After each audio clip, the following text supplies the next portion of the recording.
안녕하세요. 출애굽기 11장 우리 공부하도록 하겠습니다. 출애굽기 11장의 구조는 크게 두 가지인데요. 1절부터 8절까지가 이스라엘 백성들에게 이제 그 예굽을 떠날 준비를 하라. 그 출애굽 예비 명령을 하고 있고요. 또한 이제 바로에게는 마지막 경고를 모세가 하고 있는 내용이 1절부터 8절까지고요. 9절부터 10절까지는 그럼에도 불구하고 돌이키지 않는 바로에 대한 이야기입니다. 자, 우리 그 원어를 좀 살펴보면요. 말하여. 우리 그 1절에 있죠? 여호와께서 이제 2절이죠, 2절. 백성에게 말하여 사람에게 각기 이웃들에게 은금 패물을 구하게 하라 하시더니, 이때 이 말하라. 이것은 원문을 직역하면요. 귀에 말하다, 귀에 말해라. 그런 뜻입니다. 개역 성경에는 이 귀에 말하다라는 이것이 생략되어 있어요. 그런데 생략을 안 하는 편이 오히려 더 원뜻을 잘 살릴 수 있는 그런 그 번역입니다. 왜냐하면 히브리인들에게는 이 귀가 상당한 특별한 그런 의미가 있습니다. 귀에 말하다라는 것은 절대적인 순종을 상징하는 거예요. 예를 들어서 우리 그 이스라엘의 전통에 안식년이 되면요. 남의 집에 종이 된 사람도 안식년이 되면 이제 자유인으로 해방을 시켜줘야 되거든요. 그것이 율법입니다. 그럼에도 불구하고 그 종들 가운데 자발적으로 나는 이 주인에게 섬기겠다. 그런 사람들은 섬기는 그 종속의 표시로 귀에 구멍을 뚫어야 되는 그런 규례가 있었습니다. 출애굽기 21장 6절에 나오죠. 그것처럼 그 완전하게 순종한다. 종으로서 완전하게 듣는 사람이 되겠다. 그런 의미입니다. 그래서 이 말하여는 귀에 말하다. 완전한 절대적인 순종을 강조하는 그런 표현입니다. 본문으로 들어가겠습니다. 1절에서 3절 그 내용은 출애굽 준비 명령이에요. 제가 읽어드리겠습니다. 여호와께서 모세에게 이르시기를 내가 이제 한 가지 재앙을 바로와 애굽에 내린 후에야 그가 너희를 여기서 내보내리라. 그가 너희를 내보낼 때에는 여기서 반드시 다 쫓아내리니 백성에게 말하여 사람들에게 각기 이웃들에게 은근 패물을 구하게 하라 하시더니 여호와께서 그 백성으로 애굽 사람의 은혜를 받게 하셨고 또 그 사람 모세는 애굽 땅에 있는 바로의 신하와 백성의 눈에 아주 위대하게 보였더라. 네. 원래 이 1절과 3절은요, 지금은 이제 11장에 이렇게 나오는데, 원래는 10장 24절 앞에 위치해 있어야 됩니다. 네. 10장의 끝부분과 11장의 4절이 연결이 되는 그런 부분이거든요. 그래서 이제 그 10장 24절 앞에 가는 것이 시간 순서상으로는 좀 더 자연스럽습니다. 자, 한 가지 재앙을 이제 내리신다는 겁니다. 이 한 가지 재앙이라는 것은 이제 앞선 9가지 재앙과는 질적으로 차원이 다른 그런 재앙이에요. 사람의 생명을 잃는 완전히 죽음에 대한 그런 재앙입니다. 그 완전한 심판을 말하는 거예요. 비록 이 애굽 땅에서의 이 그 죽음의 재앙은 장자에게만 해당됐지만 마지막 최후 심판의 재앙은요, 예수를 믿지 않는 모든 사람에게 해당되는 그런 저주고 그런 재앙입니다. 그래서 이 10번째의 장자의 죽음은요, 마지막 날에 영원히 죽을 수밖에 없는, 영원히 심판받을 수밖에 없는 그 마지막 심판에 대한 예고이기도 합니다. 그런 예시이고요. 자, 반드시 다 쫓아내리니 이렇게 말합니다. 반드시 쫓아낸다는 것은 직역하면 쫓아내고 또 쫓아낸다. 9번째 재앙까지는 예굽이 보내주겠다고 하고 다시 돌아가고 완악하게 해주고 막 그랬지만 이 재앙만큼은 완전히 끝난다. 완전하게 쫓아낸다. 다시 말해서 완전하게 구원받는다. 이제는 다시 바로가 완악해져서 다시 붙들거나 하지 않는다는 겁니다. 그렇죠? 이스라엘 백성들은 하나님께서 재앙을 처음 내리실 때 바로가 금방 마음이 바뀌어서 자신들이 나갈 줄 알았는데 9번째 재앙까지 나가지 못하는 거예요. 기다리고 네, 언제 내버릴지 모르는 그런 긴장 상태, 그런 상태의 기다림의 그런 시간들을 보냈을 겁니다. 재앙들을 겪으면서. 마찬가지로 마지막 날에 예수님께서 이 땅에 오신다고 말씀하셨죠. 그러나 그 주님의 재림이, 주님의 마지막 날의 최후 심판이 계속해서 연기가 되어 있어요. 성경 말씀은 할 수만 있으면 많은 사람들을 구원하기 위한 하나님의 은혜예요. 그러니까 하나님께서 많은 사람들을 구원하시기 위하여 그렇게 지연을 우리 그 초대교회 교인들의 입장에서는 지연된 거죠. 그렇게 지연됩니다. 그것을 보고 이제 믿지 않는 사람, 조롱하는 사람, 이런 사람들은 이제 그런 심판이 언제 오냐 그렇게 조롱을 하겠지만 거기에 대해서는 이제 바울도 그리고 이제 베드로도 그렇게 말씀을 하고 있죠. 나중에 다룰 것이고요. 자, 이렇게 이스라엘 백성들이 금방 나갈 줄 알았는데 나가지 못하고 더 완악해지고 이스라엘 백성들을 대하는 태도가 그랬던 것처럼 하나님의 최후 심판도 마지막 때에 가면 완전한 죽음의 재앙으로 끝날 것이다. 네, 이 애굽의 이 재앙은 마지막 종말 때의 재앙을 예시하고 있다라고 우리가 볼 수가 있습니다. 그 죽음의 재앙 때 이스라엘 백성들은 구별되어서 그리고 출애굽, 바로 구원받는 거죠. 네, 그 올무에서 해방되는 거죠. 그 노예의 상태에서 완전히 자유인이 되는 거고, 마찬가지로 마지막 영원한 그런 심판, 죽음의 심판 때에 하나님을 믿는 백성들은 완전한 구원의 상태, 천년왕국 가운데 왕노릇하며 이제 하나님과 함께 그렇게 다스리는 때가 올 것입니다. 자, 그래서 반드시 다 쫓아낸다. 쫓아내고 또 쫓아난다. 이 애굽 탈출이 확실하다. 그 확실성을 말하고 있는 걸 강조하는 중언법적인 그런 강조 구문인데, 그 강조하고 있잖아요. 저도 여러분에게 강조하고 싶습니다. 주님의 나라는, 주님의 재림은 반드시 오신다. 오시고 오신다. 이렇게 그렇게 확실성을 여러분에게 말씀드리고 싶습니다. 자, 애굽 사람에게 이웃들에게 은금 패물을 구하라라고 합니다. 이것이 이제 출애굽할 때 예비시키는 거예요. 준비시키는 건데, 이렇게 명령하신 이유는요, 하나님께서 이스라엘의 피해받은 사정을 들어주시고 애굽에서 당한 이스라엘의 고통의 대가를 받도록 해주시기 위해서입니다. 원래 이스라엘 백성들은 요셉 시대 때 애굽으로 올 때는 손님으로 왔습니다. 귀한 손님으로 와서 대접도 받았어요. 그렇죠? 대접을 받았어요. 그런데 이제 요셉의 때가 지나고 이제 왕조가 바뀌죠. 힉소스 왕조가 무너지고 다음 이제 애굽인의 왕조가 되었을 때 그 이스라엘 그 이방족 셈족 계열의 이방족속인 이스라엘 사람들을 노예화시켰다. 그리고 그들을 이 어마어마한 그런 노동력을 착취하면서도 지불을 몸값 노동력을 그 값을 지불하지 않았을 것입니다. 그렇죠? 일한 값을.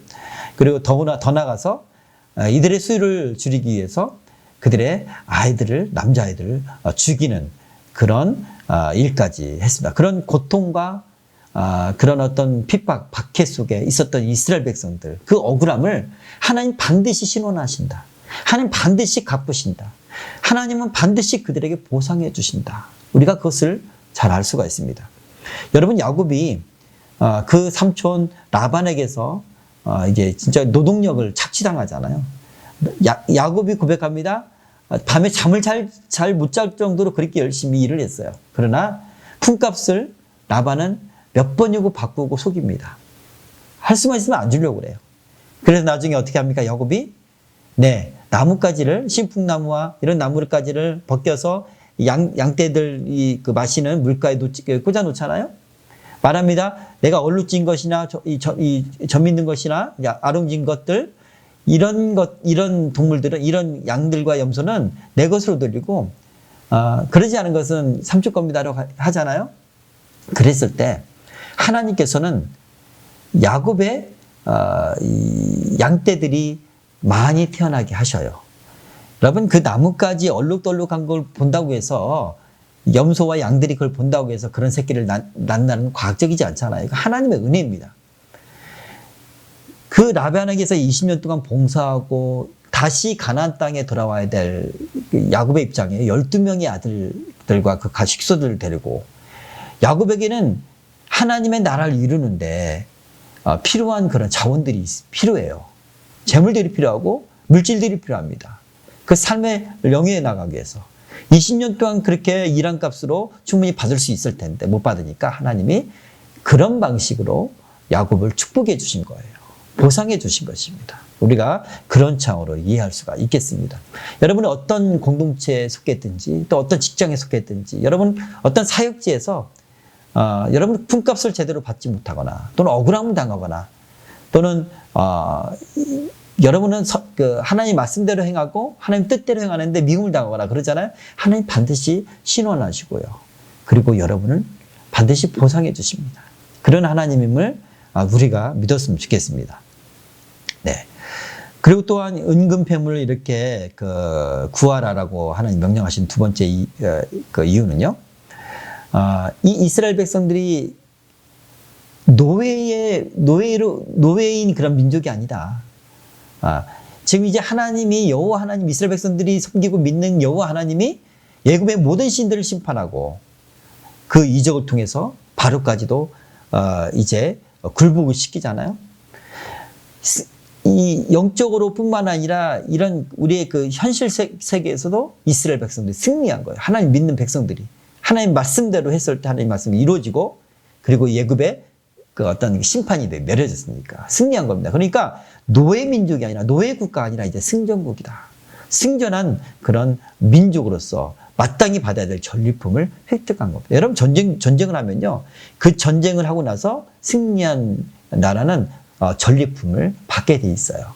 예, 정당하게 그렇게 전리품을 요구하는 그런 행위라고 볼 수가 있습니다. 세 번째로, 나중에 이 은금패물을 이스라엘 백성들이 하나님 앞에 예물을 드려요. 가져와서 하나님의 성막을 만든다고 할 때 그렇게 가져옵니다. 예, 남을 만큼, 넘칠 만큼 그렇게 가져와서 더 가져오지 말라고 할 정도로.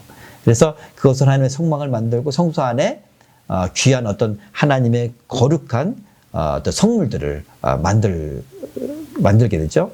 그랬을 때 필요한 건 금도 필요하고요. 여러 가지 이런 것들이 필요했기 때문에 하나님이 또한 이런 명령을 내리셨다, 이렇게 볼 수가 있겠습니다. 자, 애굽 사람들은 이렇게 이스라엘 사람들이 은과 금과 폐물을 요구했을 때 빼앗기듯이 또 억울하게 이렇게 준 게 아니라고 합니다. 아낌없이 주었다, 내어주었을 것이다. 그렇게 그 학자들은 이야기를 하고 있습니다. 자, 애굽 사람의 은혜를 받게 하셨다. 애굽 사람들이 이스라엘 백성들에게 강탈당하듯이, 그리고 이제 전쟁에 진 백성들이 빼앗기듯이 그렇게 준 것이 아니라 은혜를 베풀었다. 이 은혜라는 말은 원래는 상대방에게 몸을 굽혀서 호의를 보이는 상태라고 말합니다. 그러니까 이스라엘 백성들한테 적대적으로 적대감을 가지고 그들을 대한 것이 아니라, 그들에게 이 은과 금을 빼앗긴 것이 아니라 호의를 베풀면서 주었다, 이렇게 성경은 말하고 있습니다. 이스라엘 하나님 여호와께서 살아계심을 애굽 사람들은 체득한 거예요.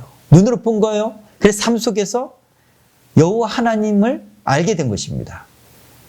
물론 여호와 하나님은 그렇다고 해서 쫓거나 믿거나 하진 않았어요. 왜냐하면 그들은 다신교이기 때문에 여호와 하나님이 살아있고 다른 신도 살아있다 믿기 때문에 자기들 신을 믿겠죠. 물론 애굽 사람들 가운데 이스라엘을 쫓아서 출애굽한 사람들이 있어요. 그래서 이 이스라엘 공동체에 할례를 받고 공동체 안에 들어온 사람들이 있어요.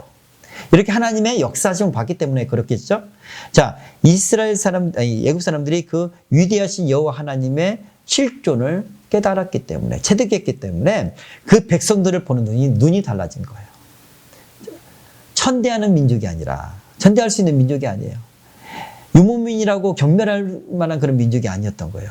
이들이 믿는 하나님이 이렇게 살아있는 하나님이구나. 하나님에 대한 경외감이 높을수록, 그것이 마음에 생길수록 그 하나님을 섬기는 이스라엘 백성들을 존귀하게 생각한다. 그래서 이들에게 이렇게 은혜를 이제 보였다라고 우리가 볼 수가 있습니다. 세상도 오늘날에도 마찬가지입니다. 오늘날에도 하나님의 살아계심의 하나님의 살아계심의 역사를 우리를 통해서 이 믿지 않는 이웃이나 믿지 않는 내 친구들이나, 그리고 우리의 신앙을 조롱하는 사람들이 그것을 체험하게 되면, 간접적으로 체험하게 되면 그 하나님 인정하게 될 거예요. 그러면 우리의 신앙을, 또 우리를 아주 존귀하게 생각할 것이다. 그렇게 되기를 바랍니다. 자, 모세는 바로의 신하와 백성의 눈에 아주 위대하게 보였더라. 바로는 쑥 빠졌네요.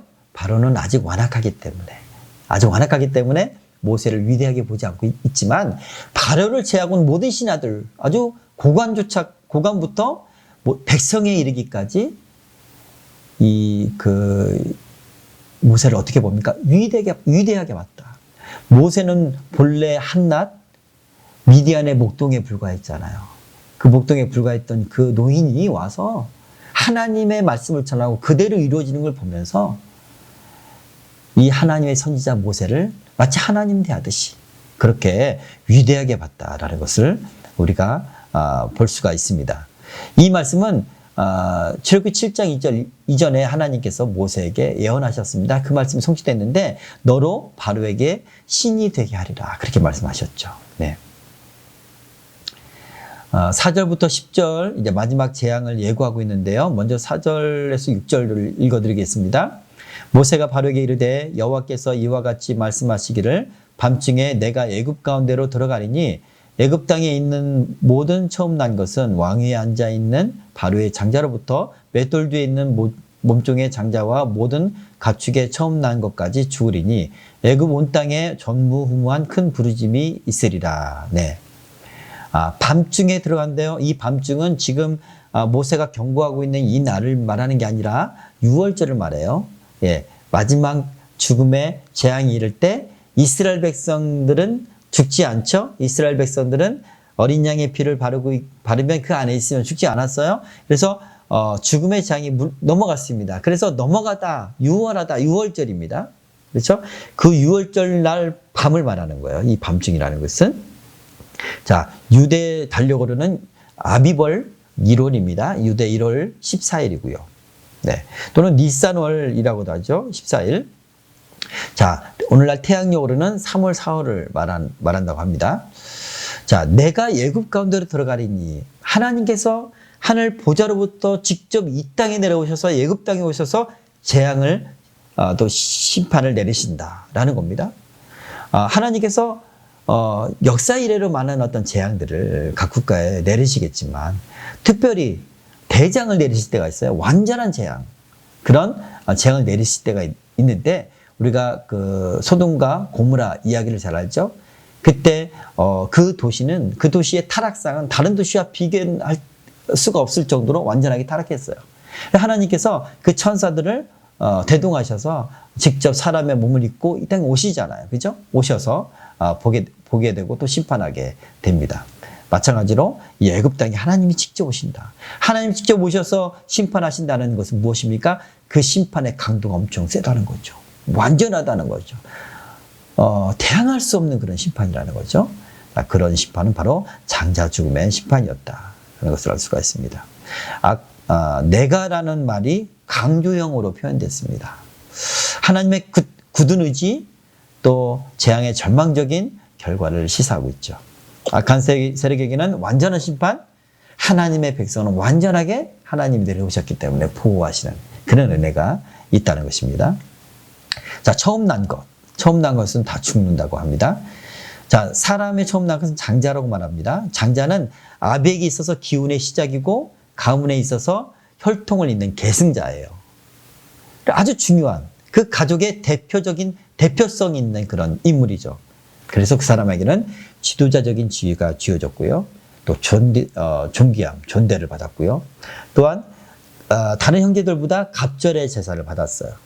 그리고 모든 일에 우선권이 쥐어져 있었습니다. 모든 가정에 장자가 없는 가정이 없겠죠. 그래서 그 모든 가정에 장자가 죽었으니까 모든 가정에서 대표적인 아주 가장 귀한 그런 아이가 죽게 됩니다. 그래서 오해급 저녁에 엄청난 애곡 소리가 이제 그 애곡 소리와 비명 소리가 들리게 되고요. 애굽 전역을 심판하시는 그 내용을 담고 있습니다. 바로의 장자로부터 맷돌 뒤에 있는 몸종의 장자까지라고 합니다. 바로의 장자라는 것은 가장 높은 신분.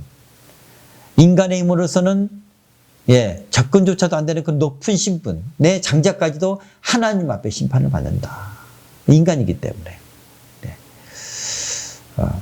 그런 유한한 인간으로서 어떻게 왕이라고 해서 중국에서는 천자라고 하잖아요. 하늘의 아들이라고 하고 왕을 이 애굽에서는 파라오 태양의 아들라고 그렇게 이제 그 믿잖아요. 그렇게 우상화시키는 것을 보면 참 하나님이 심판하신다라는 것을 이야기하고 있고요. 가장 낮은 신분, 맷돌 뒤에 있는 사람이 가장 맷돌 뒤에 있는 장자를 얘기하는데 이거 뭐냐면 맷돌 가는 일을 전문으로 하는 그런 사람들이 있었다고 그래요. 그런데 이 맷돌 가는 것은 상당히 힘들었대요. 엄청나게 고된 노동이었는데 두 사람이 맷돌을 큰 맷돌을 갈 때 쉬지 않고 막 빠르게 갈아야 돼요. 그래서 엄청 힘든 그런 고역이었다고 합니다. 그래서 주로 하층 신분, 즉 하층 노예라든가 포로나 죄수들 이런 사람들에게 맡겨졌다고 그래요. 그 맷돌 뒤에 있는 장자 그들의 까지 그러니까 신분 고하를 막론하고 이제 그 빈부 귀천을 막론하고 다 재앙을 심판을 당한다. 모든 가축도 첫 새끼는 죽게 됩니다. 애굽 사람들은 대부분 가정의 애완동물, 아주 귀하게 아끼는 이제 이뻐하는 그런 동물들이 있었죠. 근데 이 동물들조차도 죽임을 당했다. 개나 원숭이나 고양이들을 길렀다고 해요. 자, 특별히 또 종교적으로는 이들이 또 동물들도 신성시 여기는 동물들도 있었잖아요. 그것들까지도 죽임을 당했다. 그런 것들을 다 심판하셨다라는 내용입니다.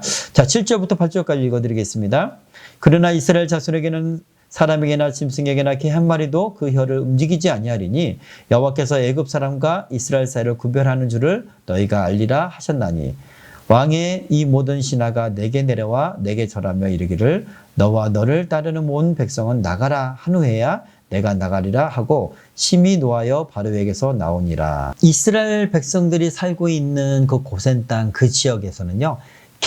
짐승도 개 한 마리도 그 혀를 움직이지 아니하리니 라고 말합니다. 여러분 개는요 이제 환경의 변화 이게 가장 민감하죠. 예민하죠. 후각이 발달되어 있고 또 청각이 아주 발달되어 있어요. 그래서 멀리서 도둑이거나 낯선 어떤 그런 인기척이 들려오면 엄청나게 크게 짖죠.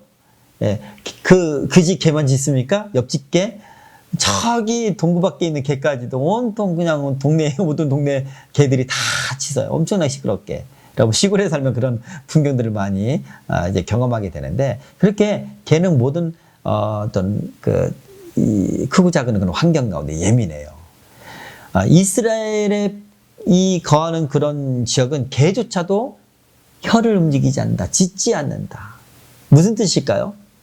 반대로 대조해서 애굽인들이 거하는 지역은 모든 집이 애곡하고 모든 집이 소리를 지르고 모든 집이 비명을 지르는 슬픔에 있는 그런 어떤 애곡하는 소리, 그런 짖는 소리, 사람이 짖는 소리는 아니지만 그렇게 비유적으로 말한다면 그렇게 큰 소리가 나지만 고생 땅만큼은 개도 짖지 않을 정도로 이렇게 하나님이 안전하게 보호하셔서 평강이 보호하심으로 평안으로 그렇게 이제 주님께서 구별하신다 그런 내용입니다. 최후 심판 날에 마지막 날에 하나님의 백성과 세상 백성들 사이에 하나님이 이렇게 구별하실 거예요. 그것을 우리가 이 그 출애굽 사건을 보면서 우리 마지막 날에도 이와 같이 흘러간다는 것을 우리가 짐작할 수가 있어요. 그것을 예시하고 있거든요. 자, 우리가 지금은 살아갈 때 세상 사람들과 똑같이 세상에 살아가요. 구별되지 않습니다. 같이 생활을 하니까 자신이 신앙 고백하거나 드러내지 않으면 누가 크리스천인지를 알지 못하죠. 그러나 마지막 때는 그것이 구별된다는 겁니다. 마지막 때는. 크리스천들은 하나님의 우주적인 심판이 있을 때 그 평강 가운데 하나님 보호하시고 하나님 공중으로 끌어올리셔서 하나님이 보호하시고 다른 사람들은 그 심판을 우주적인 심판 가운데 처하게 된다. 요한계시록 7장 3절에 보면요. 이런 말씀이 있습니다. 이르되 우리가 우리 하나님의 종들의 이마에 인치기까지 땅이나 바다나 나무들을 해하지 말라 하더라. 하나님의 백성들이 인치고 그리고 구별하기 전에는 대재앙을 이런 지구적인 재앙을 하지 말라. 그런 말씀이시죠. 자, 구별하다라는 뜻은 나뉘어서 분리한다는 뜻입니다. 분리하실 거예요, 하나님께서. 자, 지금 애굽과 이스라엘을 분리하셨어요. 자, 그렇게 하나님의 사람들을 불신자들과 분리하실 것입니다. 모세가 말합니다. 그 신하들이 내게 내려와 절하며 이제 곧 나가라. 이제는 나가라라고 하기 전까지는 내가 나가지 않을 것이다. 라고 그렇게 말하죠. 자, 매우 높은 지위에 있는 자들이 모세에게 절하며 나가라고 요청할 정도로 괴로울 것이다. 예. 그렇게 그 이야기를 듣기 전에 내가 나가지 않겠다. 그렇게 바로에게 자신의 의지를 이야기를 하고 있습니다. 자, 9절 10절. 여호와께서 모세에게 이르시기를 바로가 너의 말을 듣지 아니하리라. 그러므로 내가 애굽 땅에서 나의 기적을 더하리라 하셨고 모세와 아론이 이 모든 기적을 바로 앞에서 행하였으나 여호와께서 바로의 마음을 완악하게 하셨으므로 그가 이스라엘 자손을 그 나라에서 보내지 아니하였더라. 네, 여호와께서 바로의 마음을 완악하게 하셨으므로 많이 등장하는 표현이죠. 이 말씀은 그냥 평범했던 바로의 마음, 심성이 착할 수도 있는 바로의 마음, 돌이킬 수 있는 그런 바로의 마음을 하나님께서 하나님의 재앙을 보여주시고 이적을 보여주시고 살아계심을 보여주시기 위해서 또한 이스라엘 백성을 구원해내시기 위해서 이 바로의 마음을 하나님이 완악하게 하셨다는 그런 뜻이 아니라고 말씀드렸습니다. 그렇죠? 하나님이 완악하게 하신 것이 아니라 그 완악하게 된 것은 바로의 선택이에요. 다만 그 선택을 그냥 내버려 두신 거예요. 완악하게 한 것을 하나님이 그냥 내버려 두셨다. 그에게 선한 마음이 들도록 도와주시거나 성령이 역사하셔서 도와주시지 않고 사람을 통해서 도와주시지 않고 그냥 완악한 상태, 자기가 선택한 상태로 그냥 내버려 두셨다는 것입니다. 예, 이것이 하나님의 유기예요. 원래 우리는 나 자신이 죄인인 걸 알지 못했습니다. 예수님이 필요하다 생각하지 못했어요. 하나님을 믿지도 않았었고요. 여전히 완악했던 우리에게는 하나님께서 은혜를 베풀어 주셔서 믿게 하고 구원받게 하고 또한 지금 주님을 따르는 삶을 살게 하신 것입니다. 그런 면에서 우리는 하나님 은혜를 받은 자다. 그렇게 기억해 주셨으면 좋겠습니다. 하나님께서 이렇게 바로를 그냥 내버려 두신 그런 이유, 우리가 성경 이야기 또 맥락으로 우리 살펴보면 첫 번째로 이스라엘 백성들이 요셉 시대의 애굽에 들어간 이후로 약 400년이 넘는 기간 동안 여호와 하나님에 대한 신앙이 침체되어 있었어요.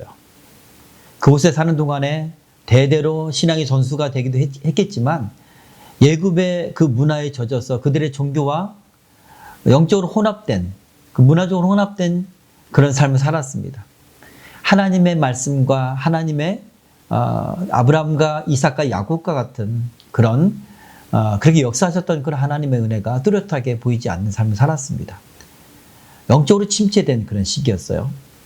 여호와 하나님에 대한 사랑과 믿음이 침체된 그런 시기였습니다. 그런 이스라엘 백성들의 신앙이 오늘 이 본문들, 하나님이 그들을 구원하시기 위하여 역사하시는 애굽 땅에 내려오신 그 하나님의 역사하심을 보면서 그들의 하나님을 향한 사랑과 믿음이 고취되었을 것입니다. 다시 이스라엘 백성들을 그 백성으로 삼으시고 이제 불러내시기 위해서 하나님은 그 하나님에 대한 사랑과 하나님에 대한 믿음을 고취시키실 필요가 있으셨습니다. 그래서 바로의 마음을 완악하게 그냥 그대로 내버려 두셨다. 이것이 첫 번째 이유고요. 두 번째는 하나님께서 아브라함에게 창세기 15장에 말씀하셨던 것처럼 400년 이후에 4대 이후에 이제 큰 민족을 이루어서 이제 건져내겠다 그렇게 약속하셨잖아요. 그런데 이제 그 출애굽 기간 동안에는 없다가 이제 그 400년 이후 하나님이 약속해서 하셨던 그때가 이제 도래했다라는 것을 이스라엘 백성들이 깨닫고 그들에게 주지시키시기 위해서 하나님이 이적을 베풀어 주시고 하나님이 역사하신 것을 보여주시는 겁니다. 그러기 위해서 바로를 그 완악한 상태로 그냥 내버려 두셨다. 이렇게 두 번째로 이해할 수 있겠고요. 세 번째는 여호와의 구원 사역을 대대로 전하기 위해서입니다. 이전에 우리가 그 성경 본문에도 우리가 다루었던 내용이죠. 그 자손들에게 하나님의 하신 일들을 알리우고 또 전수시키고 그 간증들과 하나님의 역사하심을 대대로 그 신앙을 전수하기 위한 그런 하나님의 그 뜻이 있다라고 우리가 볼 수가 있겠습니다. 네 번째는 여호와 이름이 온 천하에 전파되기 위해서. 다시 한번 강조합니다. 이 애굽에서 있었던 10가지 재앙과 홍해를 가르신 그 이적들이 저 가나안 땅, 이스라엘 사람들이 들어가야 될 그 가나안 땅뿐만 아니라 온 세계에 그 소문이 퍼졌어요. 그래서 여호와 이름을 알게 되었습니다. 여리고성을 점령하기 위해서 이스라엘 백성들이 여리고성을 정탐할 때요. 그 여리고성에 살고 있던 라합이라는 여자는 여리고 여인이었어요. 가나안 여인이었습니다. 그런데 그 여리고 가나안 편에 있지 않고 정탐꾼을 도와줍니다. 무슨 말입니까? 이스라엘 백성 편에 서는 거죠. 왜 그랬을까요? 그 라합은 여호와에 대한 소식을 듣고 그를 여호와 하나님을 믿었던 거예요. 그래서 비록 육신은 가나안 여인으로 살고 있지만 그의 마음과 그의 영혼은 이미 하나님의 백성으로 이동한 거예요. 그래서 이제 그 여인은 그 여리고성이 멸망할 때 구원을 받고 이스라엘 백성의 일원이 되는데 어쨌건 이 애굽에서 행했던 일들이 가나안 땅에 그 여리고성에 온 백성들을 내 간담을 녹였다라고 그렇게 표현하죠. 그런 온 천하에 전파되기 위해서 하나님이 이런 이적들, 그 이적을 또 내리시기 위해서 바로의 마음을 그냥 완악한 상태로 두셨다. 이렇게 우리가 네 가지로 정리할 수 있겠습니다. 오늘 말씀을 요약하도록 하겠습니다. 첫 번째, 하나님의 백성들이 정당한 대가를 받도록 보상해 주시는 하나님이십니다. 이스라엘 백성들이 애굽 땅에서 그 고된 노동과 또 억울함과 또한 핍박과 박해를 받았잖아요. 그 박해받았던 그대로 하나님께서 심판을 이스라엘 땅에 내리셔요. 그리고 너희가 박해했던 그 이스라엘 백성이 하나님의 살아있는 하나님의 백성이다라는 걸 보여주시죠.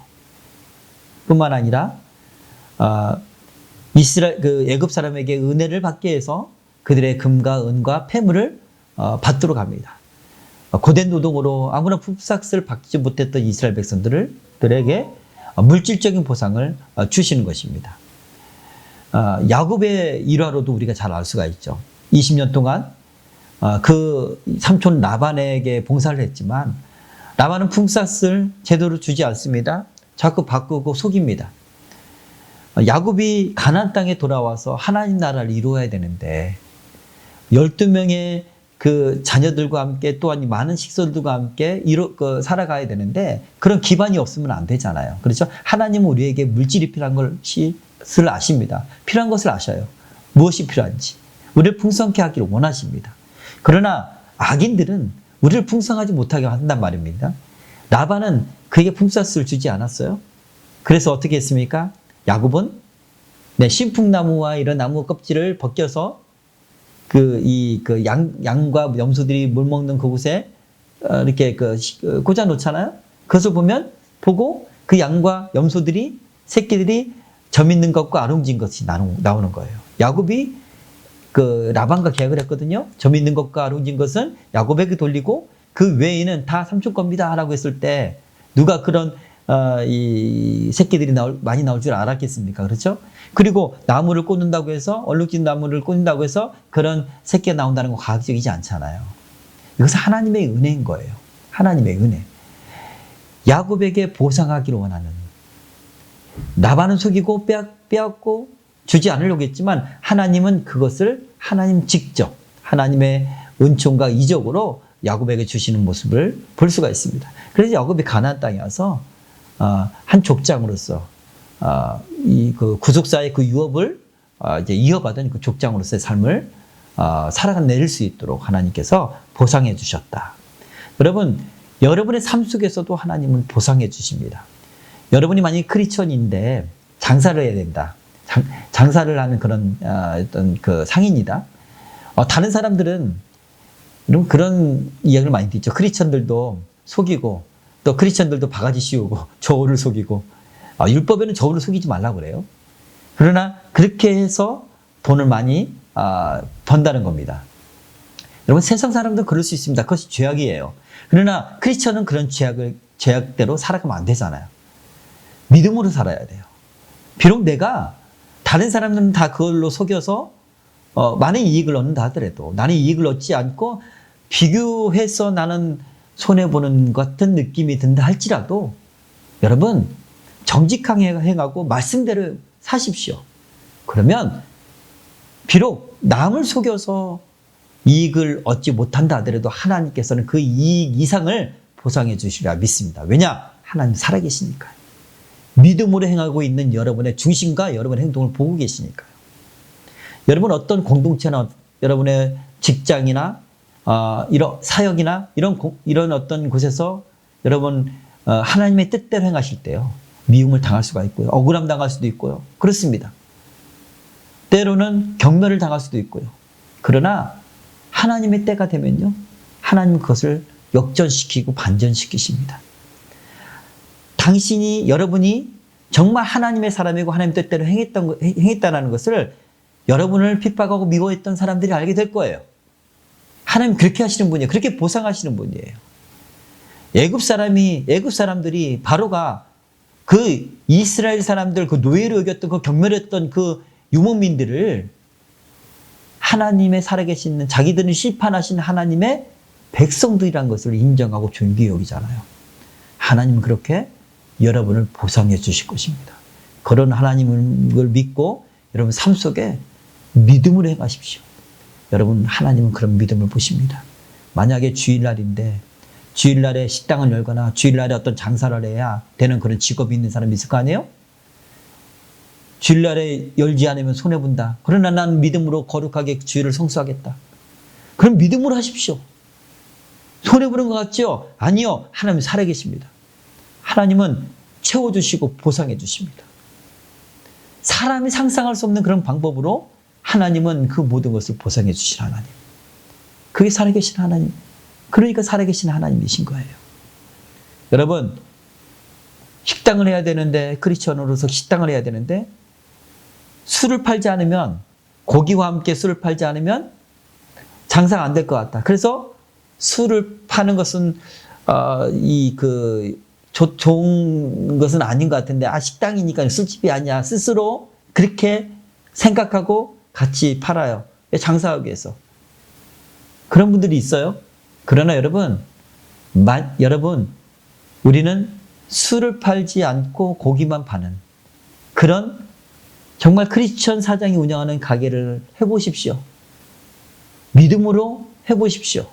하나님께서는 세상적인 방법 외에 더한 것으로 여러분을 채우십니다. 신앙의 고백, 믿음의 고백을 하나님 보십니다. 그렇게 보상하시는 하나님, 여러분 꼭 기억하시길 바랍니다. 두 번째, 애굽 사람들은 여호와의 백성에게 호의를 보이며 융숭이 대접했습니다. 그렇죠? 은과 금과 폐물을 요구했을 때 그들은 빼앗기는 것처럼 그렇게 주지 않고 은혜를 베풀었다. 그렇게 얘기를 하죠. 고개를 숙이면서 잘 대접했다는 거예요. 왜요? 하나님을 체험했기 때문에, 살아계신 하나님을 체득했기 때문에, 경험했기 때문에 그 하나님의 하나님에 대한 그 경외심을 느꼈기 때문에 그 하나님을 섬기고 있는 백성들을 존귀 여기는 거예요.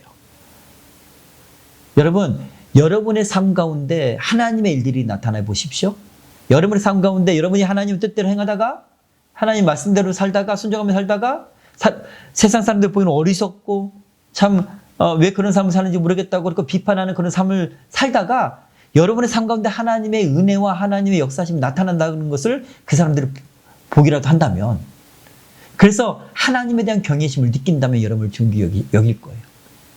여러분이 그들을 위해서 기도했을 때 그들의 삶 가운데 하나님을 경험하게 된다면 여러분이 믿었던 신앙, 여러분이 따랐던 그런 말씀대로 살았던 그 삶, 그것을 이 사람들은 높이 평가해 줄 것입니다.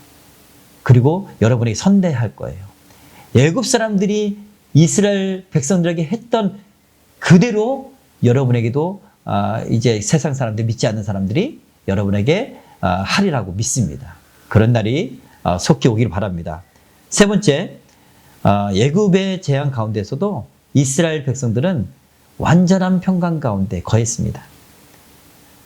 종말의 때 이 애굽에서는 하나님께서 하늘 보좌로부터 애굽 안에 들어오셔서 심판 가운데, 죽음의 심판 가운데 있었잖아요. 내리셨잖아요. 마지막 날 심판 때에도 예수님께서 재림하십니다.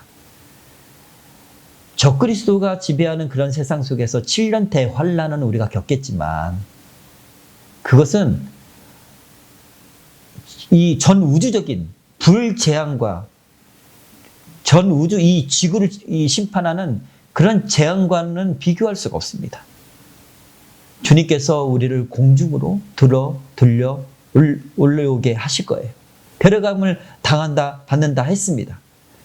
그렇게 우리를 안전하게 평강 가운데 개 혀가 움직이지도 않는 그런 평강 가운데 거하게 하시면서 이 땅은 하나님의 불심판, 그 불심판 가운데 애곡소리가 날 것이고 비명소리가 날 것이고, 그리고 소리 지르는 소리, 그런 소리가 날 것이에요. 그러나 성도가 구별된 성도가 있는 곳에는 평강뿐만 아니라 하나님의 은혜, 하나님을 경험함으로 충만한 은혜 가운데, 충만한 기쁨 가운데 구별되게 될 것입니다. 여러분, 종말이 아니더라도 오늘날에도 마찬가지예요. 우리의 삶 가운데도 마찬가지입니다. 주변의 모든 사람들은 재앙 가운데 있고 고난 가운데 있고 또한 어떤 두려움과 근심 가운데 있을지라도, 여러분, 하나님의 사람, 믿음대로 행하는 그 하나님의 사람의 삶은 평강 가운데 있게 하십니다. 하나님의 보호 가운데 있게 하셔요. 경제적으로 아무리 힘들어도요, 정말 믿음으로 사는 사람은 경제적으로 힘들지 않도록 하나님이 하십니다. 세상은 전쟁의 소문이 있는다 할지라도요, 정말 믿음 가운데 있는 사람들은 평강에 평강을 더하십니다. 이렇게 하나님은 그 백성을 보호하신다.